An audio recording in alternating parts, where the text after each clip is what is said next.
Okay, Florian, are you ready? Yes. Okay. So the second talk, Florian Fürnsinn from University of Vienna, talking about Galois Groups of D-finite series modulo primes. Okay, Florian. Thank you very much. First, I would like to thank you, Hassan, for organizing this nice meeting and giving me the possibility to talk. I'm going to talk about Galois Groups of D-finite series modulo primes, so much in the spirit of what we already saw. No worries, I will define everything in a second. This is joint work with Xavier Caruso from Bordeaux and Daniel Vargas Montoya, who is in Toulouse at the moment. Okay. Sorry. So I will first give some of the definitions and tell you our main question and motivation. I have to warn you, there will be not many proofs today. It will be mostly about formulating a conjecture, much in the spirit of what we've already heard today. Then I will follow up with many questions, many examples, leading to the precise formulation of the conjecture. And if time permits, I will talk a bit about how the things look in the hypergeometric case. Please feel free to interrupt me anytime, and I hope the audio is good in the room. Yeah, it's good. Let's go. Okay, great. Good. So let's see. So as before, we're looking at power series. I start with the power series. Let's say it has rational coefficients, and I want to call it D-finite if it satisfies a linear differential equation with, well, let's say polynomial or rational function coefficients. So in the last talk, we saw very similar things, but in matrix differential form, I prefer to write it as a scalar differential equation, but the class of functions and the methods to treat them are equivalent. And I'm also interested in the arithmetic of these functions.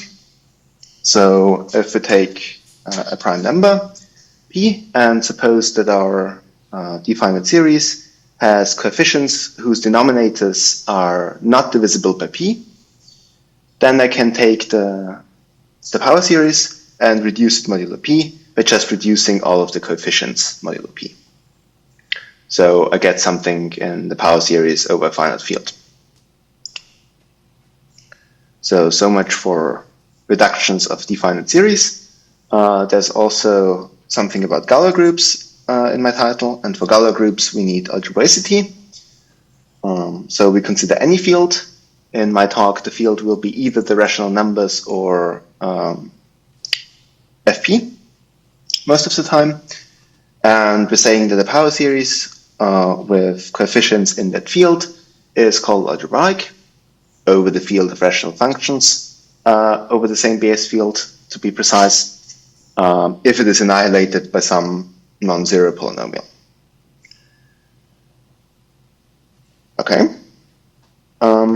And one of the starting observations for our joint work was the following fact, that if you take a D-finite power series with rational coefficients, then reduce it modulo P, you have to make sure that it's defined. But if it is defined, oftentimes this will be algebraic over the rational functions over the finite field Fp. So let's look at two instances of this phenomenon.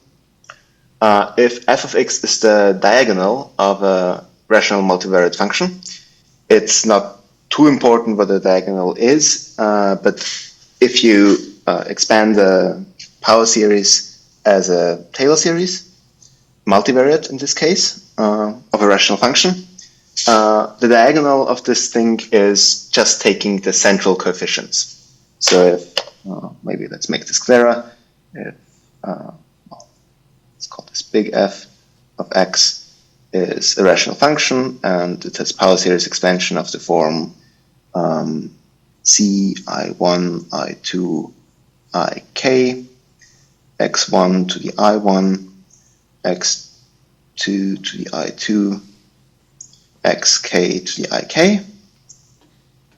Then the diagonal of f of x is the univariate power series ci I x to the I. That's our f of x. Yes, and for such diagonals of rational functions, so I assume the f of x is in qx. It is D-finite, and f of x can be reduced modulo all but finally many primes p. Moreover, if the reduction is well defined, then it is algebraic. This is a famous theorem by Fürstenberg from the 60s. Okay. Let's look at the second case of examples, hypergeometric functions. Hypergeometric functions are, well, can be defined by their power series expansion. So if I have an nfn minus 1, it has n upper parameters, which I call a1 up to an, and n minus 1 lower parameters, which I call b1 up to bn minus 1. And its power series expansion is by the following, given by the following fraction of rising factorials. So it's the sum over the rising factorials of the parameters in the numerator divided by the rising factorials of the denominator. They shouldn't be called rising factorials, they are the falling factorials here. I'm sorry.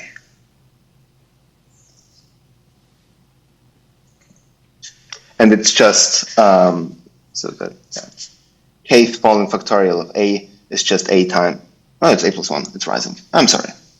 A times a plus 1 up to a plus k minus 1. They are definite because they satisfy the hypergeometric differential equation, which has a very particular form. It's of this shape, where this theta denotes x times derivation, the usual derivation on the rational functions. X to the k goes to k times x to the k minus 1.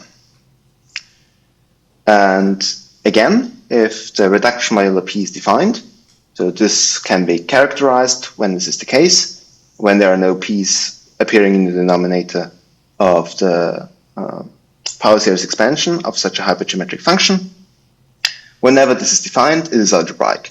It follows from very general arguments by Kristol about something called Frobenius structures on differential equations. And it was made explicit by Daniel in a paper from 2021, where he gives the shape of annihilating polynomials for these reductions of the power series f of x mod p.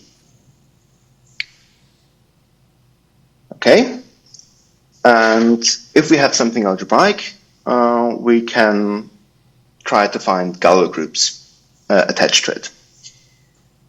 So how do we get there? Well, if something is algebraic, it has a minimal polynomial. And for power series, it's nice that we know that this minimal polynomial is separable. It means that the minimal polynomial of an algebraic power series, both in characteristic 0 and in characteristic p, we are looking at characteristic p, f of x mod p, that the extension, that the power series extension is separable. That means that the minimal polynomial will not have repeated roots.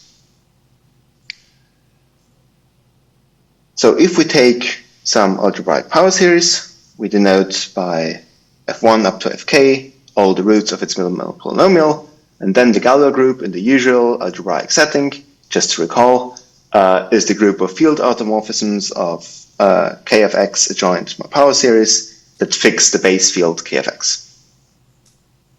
So this is just the basic definition of a Galois group every undergrad learns.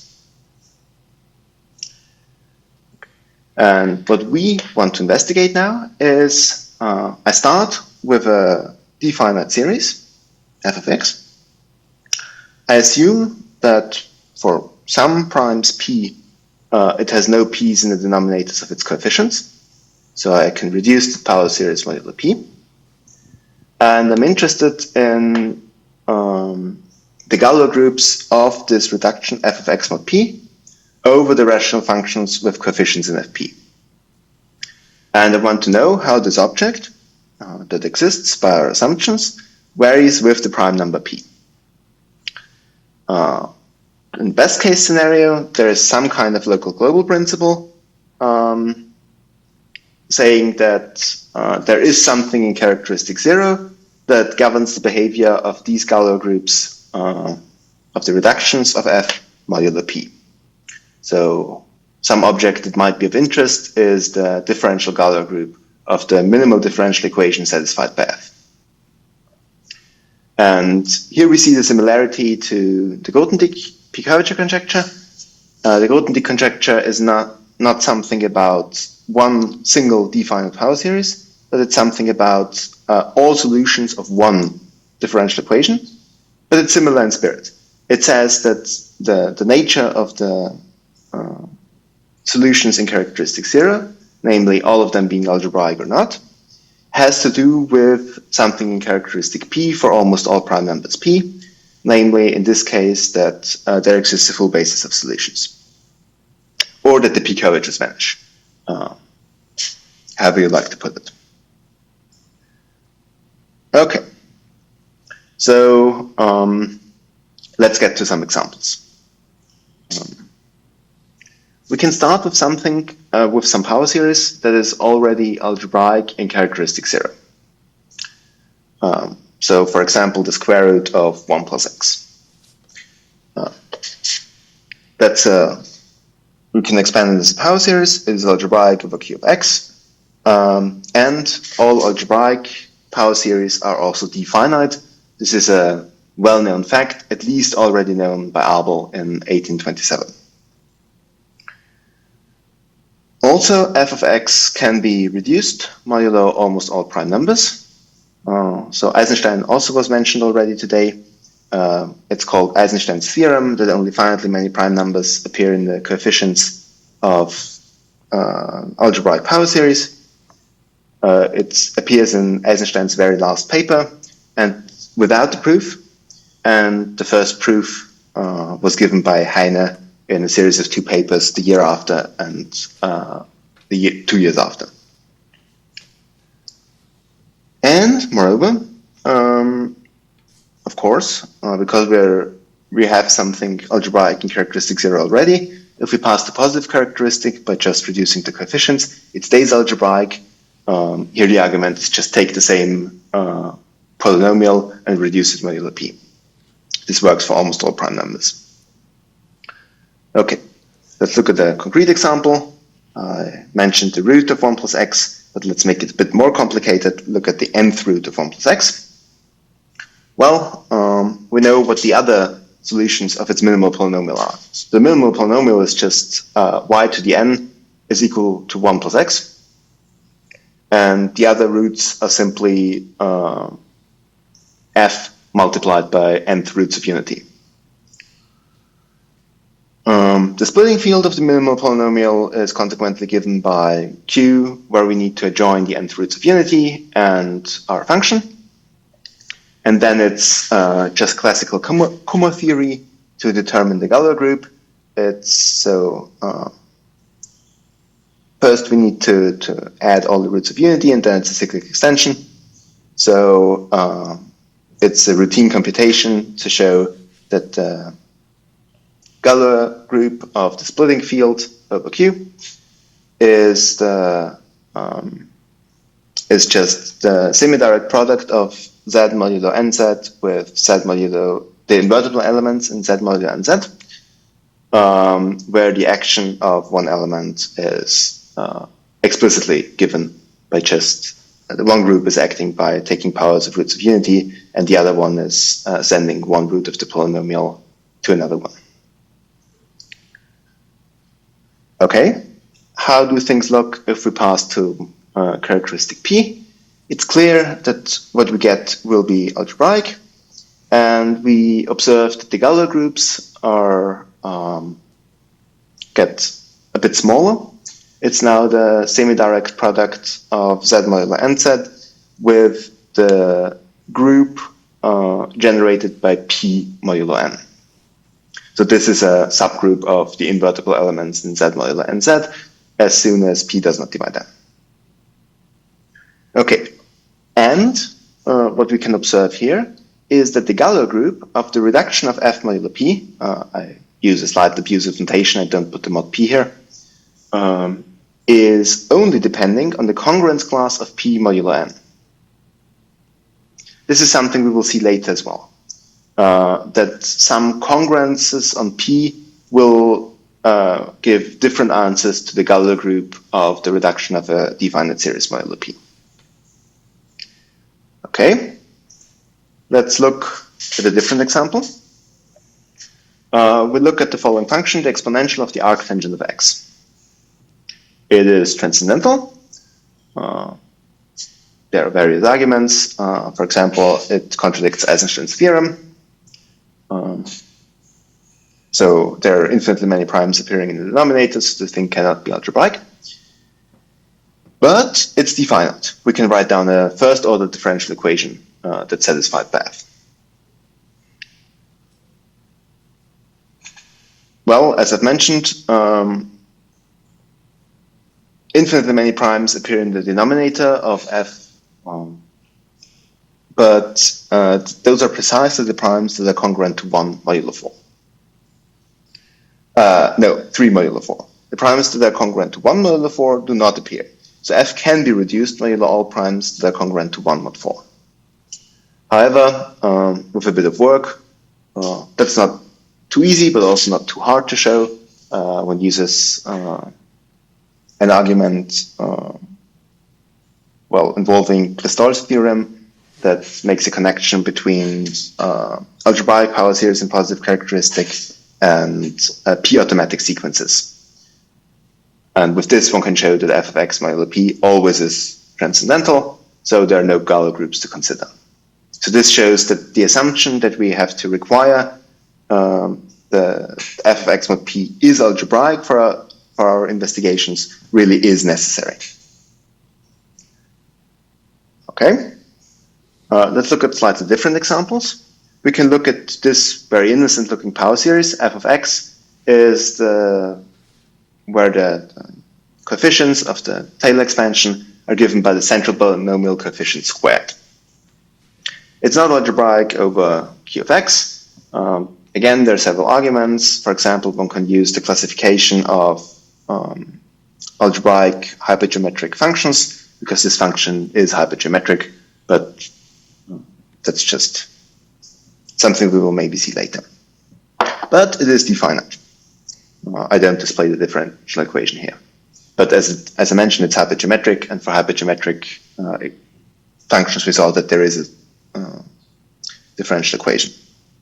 Moreover, it has a property called P Lucanus. This depends on the prime number, but this function has it for all prime numbers P. And that means that f mod P is equal to f to the x, f of x mod to the P times AP of x, where AP of x is just a truncation of f of x mod P at order x to the P. Usually, this relation is stated in terms of congruences for the coefficients of f of x. However, this relation here is already an annihilating polynomial in characteristic P. It says that f of x mod P is some polynomial times f to the P. So we really have an annihilating polynomial, which is obtained by just dividing one f of x out of this relation. And moreover, one shows that this coefficient a is not a perfect power, and this means that this polynomial here is irreducible already. So this is the minimal polynomial of f mod p. And, well, this is just a cyclic extension then. So the Galois group of f is the Galois group of the splitting field of this polynomial. And as this is cyclic, it's just the invertible elements 1. Well, we can say that this is isomorphic to the invertible elements in FP, or in other words, it's just a cyclic group with p minus 1 elements.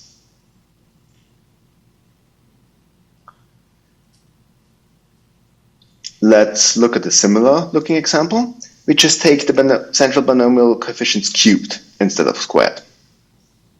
Again, this thing is p Lucas for all p.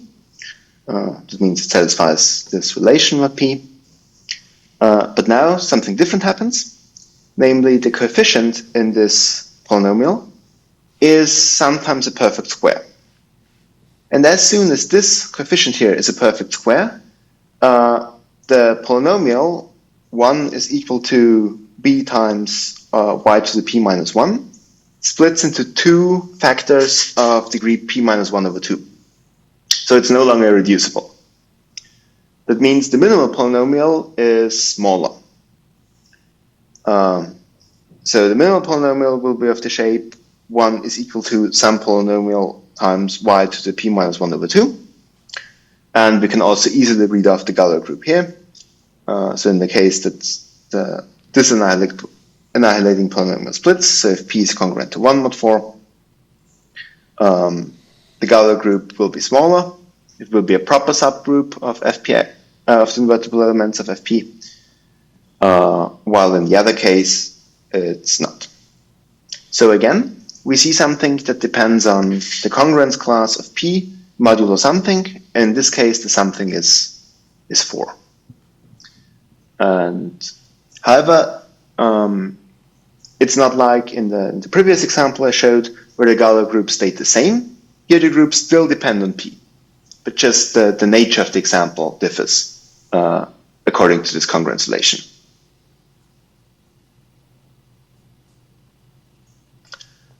Some more examples. So the generating function of the a priori numbers. It's a very famous sequence of numbers that was used to prove the irrationality of zeta of 3.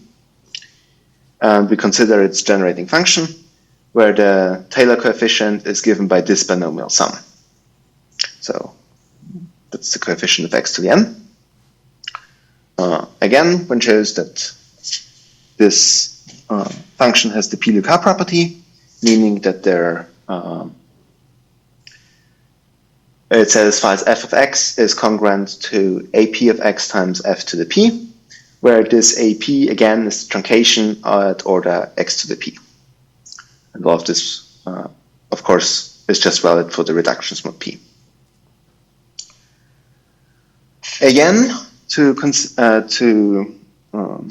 compute the Galois groups, we have to check whether the annihilating polynomial we found further splits. And this again depends on whether the coefficient AP is a perfect square or not.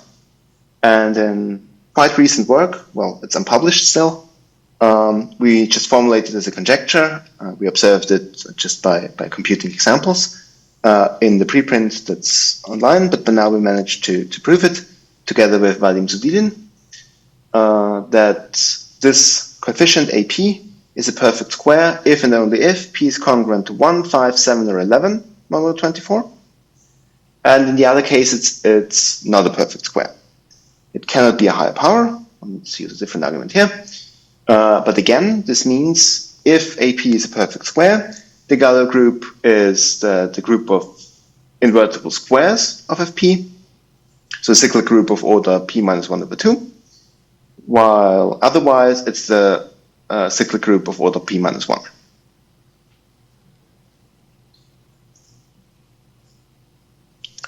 And let me consider one last example. It's also not a random example, it's quite a famous hypergeometric function considered by Christol. It has top parameters 1 over 9, 4 over 9, 5 over 9, bottom parameters 1 over 3 and 1. And for this function, it is not known whether it's the diagonal of a multivariate rational function. There's a conjecture by Christol saying that it should be. because it can be reduced modulo all prime numbers and it satisfies the differential equation. Then this conjecture by Castol states that it is the diagonal of a multivariate function, but whether this particular function satisfies the conjecture has been open for more than 40 years now. Well, about 40 years. And we also tried to find an annihilating polynomial for this, and we managed to prove the following concerning the Galois group. It's included. We don't have an actual proof that these are the real Galois groups. There might some accidents be happening. We can't rule this out at this moment, but we would conjecture that the Galois group of f of x mod p over the rational functions with coefficients in f, depending on the congruence of p modulo 9, is either the GL2 of fp or the invertible elements of fp to the 6, taking the semidirect product with z mod 6z, GL2 of fp cubed, taking the semidirect product with z mod 3z, or the cyclic group of order p squared minus 1, so fp squared, and taking the invertible elements with the semidirect product with z modulo 2z, where all those semidirect factors on the right here act via the Frobenius morphism on the fields to the left. Okay, so we've seen quite a big zoo of examples. What happens with Galois groups of reductions of D-finite series modulo P. So let's try to recall what we have seen. We have seen now some GLNs. There were in all the other cases we just saw the invertible elements of some finite field to the GL1.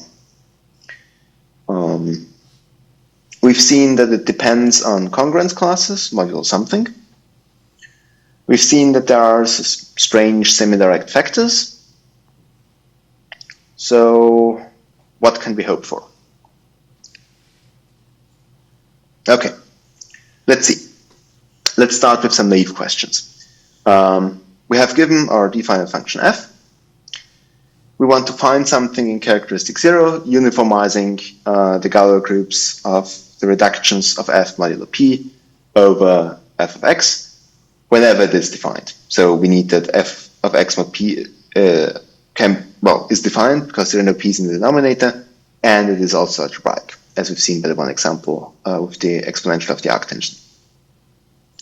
So, first question, is there a subgroup of, let's say, GLN of z, such that the Galois group of f mod p is just a reduction of this group modulo p? Well, unfortunately, no, because we have seen example, Castol's hypergeometric function, where we sometimes have a commutative Galois group and sometimes a non-commutative Galois group. And this is incompatible with just taking a subgroup of GLN of z and reducing it modulo p.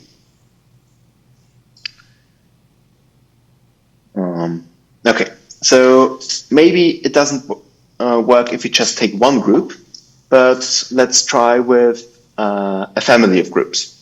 And then the reduction of the Galois group of the reduction of f mod p should be equal to one of the groups gi mod p.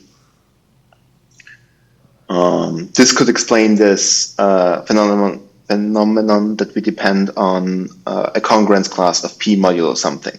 So depending on this congruence class, we might pick a different group gi.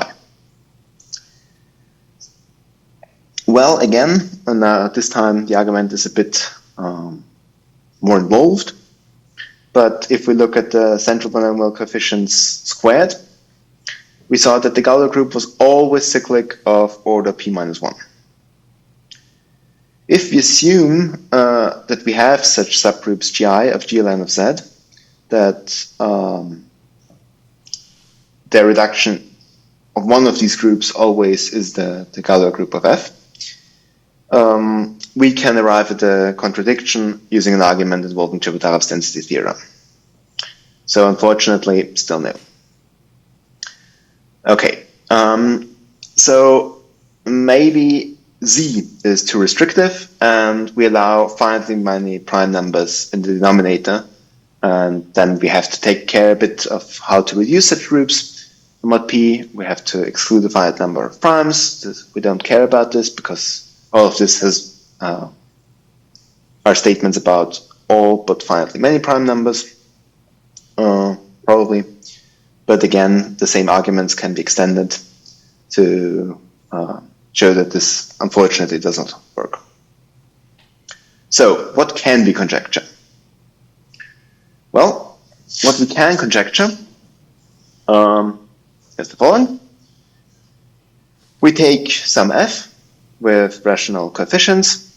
We assume it satisfies a differential equation, linear differential equation, homogeneous, so it's D-finite. And we say that n is the minimal order of a differential equation satisfied by f. Then we hope to find a number field k. So far we were looking for subgroups of gln of z, but this didn't work. So we extend what we allow, and we take a number field k and look at subgroups of gln of k. Okay. Such that, what do we want? Again, we want to take some reductions of these subgroups. But first, let's do some technical assumptions. So we want to have, for almost all prime numbers p, for which f of x modulo p is well defined and algebraic,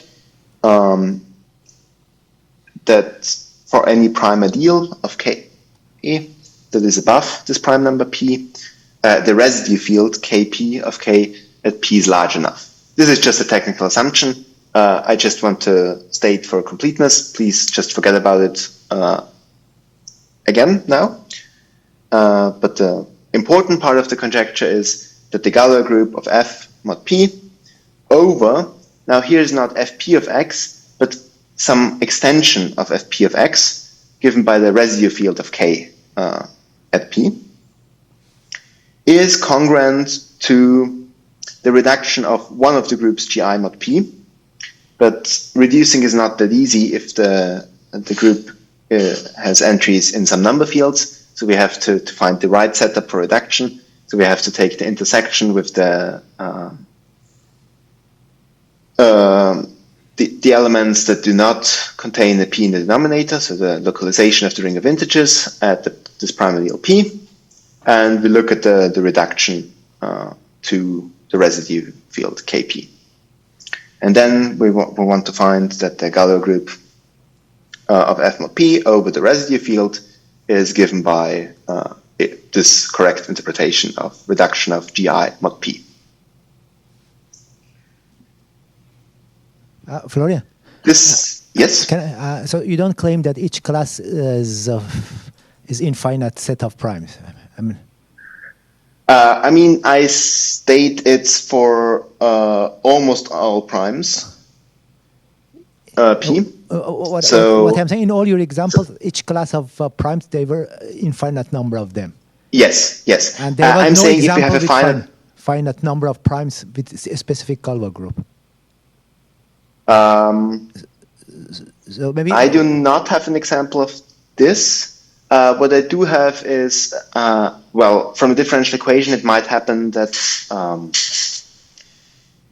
for some particular primes, we don't have a good reduction or something like this. That's why I'm talking it's about almost all prime numbers p.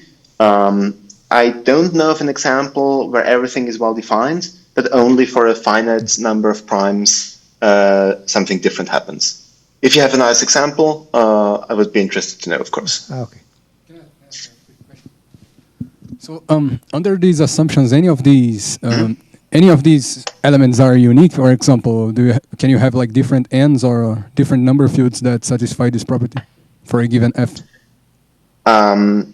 Well, what works is taking n larger, because you can just embed, smaller GLNs and bigger GLNs. Yeah. So the part of the conjecture is that it suffices to take n to be equal to the minimal order of the differential operator. And the other thing is extending the number field still keeps the conjecture true.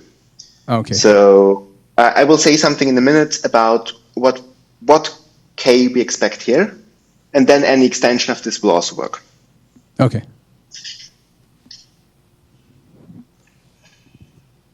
Okay, let's come to some refinements that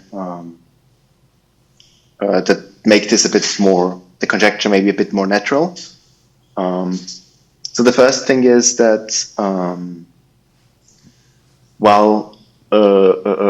I was talking about the Galois group of F over this residue field, we then hope to get back to Fp of x, so our original question, by just taking an additional semi-direct factor, which is just, LP, we say, is the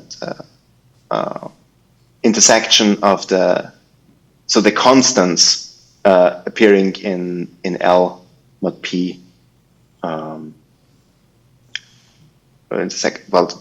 The constants we need to consider in the splitting field of the not of f of x, but the minimal polynomial of f of x.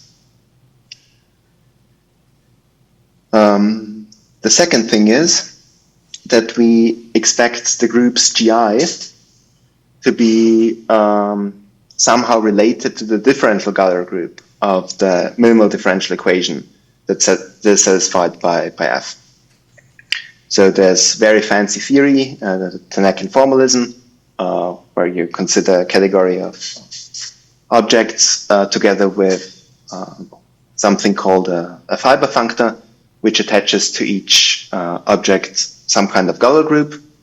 And inspired by this and some reductions and going through p-adics, we would hope that the GIs are somehow related to the differential Galois group, namely them being subgroups of quotients of the differential Galois group, which also means that the field over which this is defined should be connected to the field of definition of the differential Galois group. So the differential Galois group of the differential equation is can be seen as an extension of the usual Galois theory to differential equations, where we consider differential field automorphisms instead of usual algebraic field automorphisms. This explains where we should get the k from. And the last thing is how to decide which group GI is the right one for a specific example. And we expect this to be controlled by a different number field L. Of course, you can just say that L and the number field K from before should be the same number field by just taking the compositum of those two fields. But we really think that this should be, in what we observed, this should be a different number field L. And then the I, so the index of which group we choose, is related to the conjugacy classes of the Galois group of L over Q. Namely, we conjecture that there are two subsets of the conjugacy classes, such that if we denote by C the conjugacy class of the Frobenius morphism at P in this Galois group, that so f of x can be reduced modulo P if and only if C is in the subset C red, and f of x mod P is algebraic if and only if C is in this C alg, in the smaller subset of the conjugacy classes. And moreover,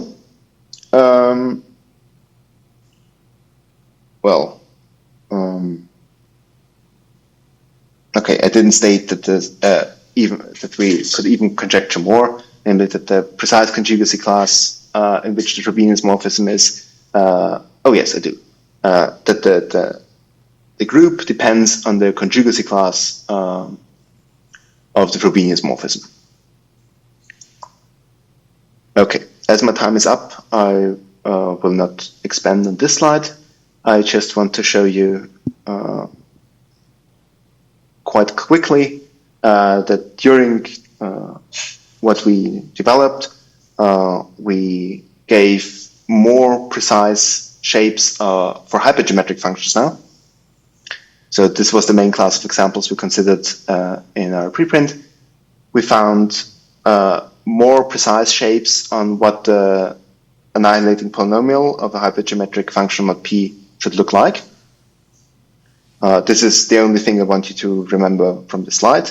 One can write down annihilating polynomials for hypergeometric functions mod P. And for a very particular class of hypergeometric functions, namely 2f1s with two upper parameters alpha 1 and alpha 2, and bottom parameter beta is equal to 1.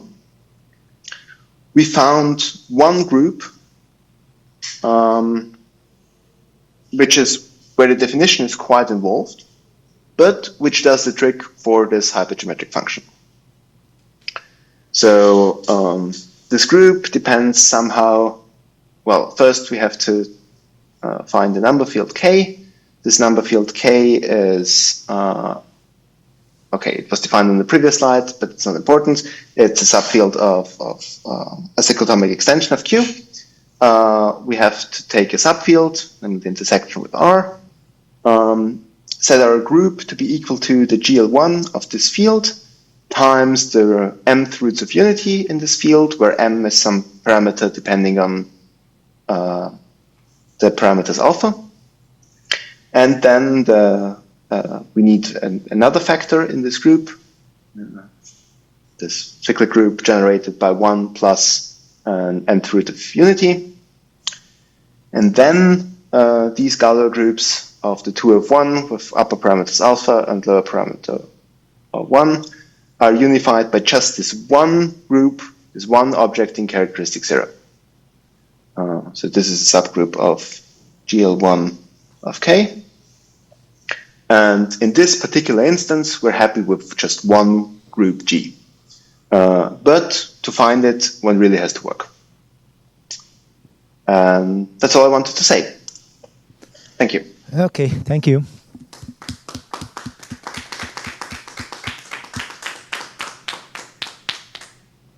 Any question? From the last slide, what can you repeat? What does the mu of M means? So the mu is just the group of M. Did I put it somewhere? No. So this is M roots of unity in K. All right, perfect. Thank you. Okay, so all of these things are about some series that are definite, right? So if something is not definite, I mean, if it makes sense to take modulo P for almost all P, and it is algebraic for these primes, and one does not expect that we have this dependency only of P modulo N or something like that, right?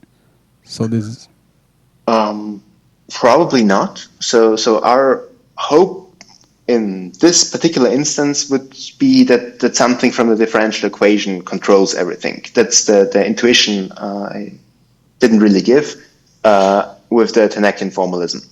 I see. Of course, the question is also interesting for power series that do not satisfy a differential equation, but I wouldn't even know where to start. Okay. And is there a reasonable, sufficient condition to conclude that a series is definite or not? Like some criteria? There are criteria, yes. So, for example, one thing one can do is one can look at asymptotics of the coefficients. There are precise criteria by Flageolet that say when a power series is, well, what has to be satisfied in order for a power series to be able to be algebraic. So it's Normally, these criteria are only used to rule out that something satisfies a differential equation. To really find that something does satisfy a differential equation, I mean, it depends on how your power series is given. So how do you give me a power series? One way of giving me a power series with infinitely many coefficients is by giving me a minimal polynomial. But then the power series is algebraic. Another way you can give me you can tell me what power series precisely you mean is by giving me a differential equation and sufficiently many starting conditions so that I know my power series is the solution of this differential equation. Another possibility would be to give me some kind of explicit formula for the coefficients of this power series. And then depending on how you describe these coefficients to me, maybe one can do something to determine that it's D-finite or not. I see. And you mentioned that there is a classification of algebraic hypergeometric functions. So given a hypergeometric function, I can actually decide if it is algebraic or not. Yes. Okay. This is mainly, so the main reference here would be Boykes and Heckmann, an Inventiones paper from 1989, where they treat almost all the cases. And also a bit of advertising for myself. Together with Sergei Jurkovic, we extended this classification to really take into account all possible sets of parameters. So Boykes and Heckmann had a condition that there is no integral difference between top and bottom parameters, for example. Okay, thank you. Another question? Okay, thank you, Florian. Then thank you. In 25 minutes we continue. We have got some cookies. I don't know if you want.